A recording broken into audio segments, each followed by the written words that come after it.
Hi everyone, a very warm welcome to our channel B2C, Beginner to Champion. As in our last video, we gave you strategy to prepare for NTPC examination and also a 75-day study plan.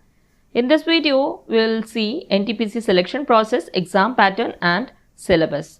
So, let's start with the selection process. RRB NTPC exam is completely computer based. The questions will be objective type with multiple choice. Let's see the selection process. First stage is CBT1, which is of screening nature and is the preliminary exam. The normalized score of first stage shall be used for shortlisting of candidates for the second stage as per their merit. Second stage is main exam. The score of second stage shall be used for shortlisting the candidates for document verification for the posts which do not have typing skill test or computer-based aptitude test. Then you have medical examination. Once all this is completed, we have the final selection. So, let's see the point to be noted that typing test is for candidates who have applied for the following posts: Senior Clerk cum Typist, Junior Clerk cum Typist, Junior Accounts Assistant cum Typist, Senior Timekeeper, Junior Timekeeper and Accounts Clerk cum Typist. We also have computer-based aptitude test, which is for candidates who have applied for Traffic Assistant and Station Master. Now let's see NTPC exam pattern and syllabus. Regarding the exam pattern, syllabus for both pattern for both CBT1 and CBT2 is same. The only difference is in the weightage of marks. Let's start with the first preliminary stage. In preliminary stage, you have 100 questions, 1 mark each. Time provided will be 90 minutes. And here's the split up. Mathematics, you have 30 questions for 30 marks. General Intelligence and Reasoning, you have 30 questions for 30 marks. General Awareness, you have 40 questions for 40 marks, which make up a total of 100 questions for 100 marks. Let's see CBT2. Here also you can see the pattern is same, only the weightage for marks is different. So, Mathematics, you have 35 questions for 35 marks. General Intelligence and Reasoning, you have 35 questions for 35 marks, and General Awareness, you have 50 questions for 50 marks, which make up a total of 120 questions for 120 marks with the same time duration, that is 90 minutes. As we said before, CBT1, CBT2 syllabus is same.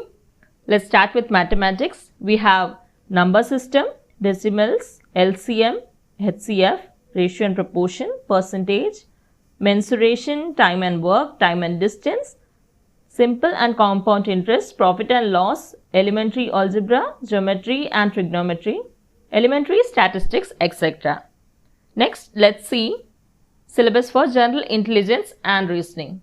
For General Intelligence and Reasoning, it will contain 30 questions for 30 marks from the following topics: analogies, completion of number and alphabetical series, coding and decoding mathematical operations, similarities and differences, relationships, analytical reasoning, syllogism, jumbling, Venn diagram, puzzle, data sufficiency, statement conclusion, statement courses of action, decision making, maps, interpretation of graphs, etc. Next, you have General Awareness. General Awareness is a very vast area to cover. It will contain 40 questions for 40 marks from the following topic: current events of national and international importance, games and sports, art and culture of India, Indian literature, monuments and places of India, general science and life science, history of India and freedom struggle, physical, social, economic, geography of India and world, Indian polity and governance, constitution and political system.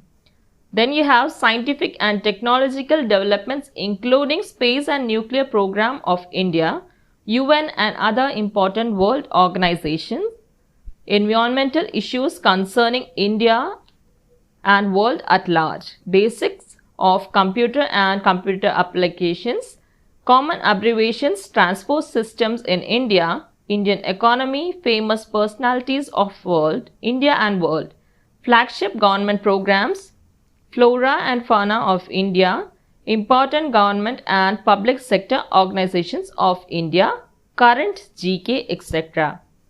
Then, the main thing which we would like to share is 1 mark each allotted for each correct answer and there's negative marking in the exam, and 1/3 mark shall be deducted for each wrong answer.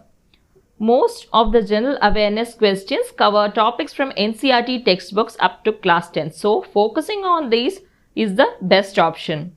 And for GK, maximum GK questions consist static GK, that is based on recent events. So reading newspaper and focusing current affairs is a must. So this is overall outline of NTPC examination, and in our upcoming videos we will be providing you tips to current affairs and commonly asked prepositions. So those who haven't subscribed yet, subscribe to our channel and stay tuned.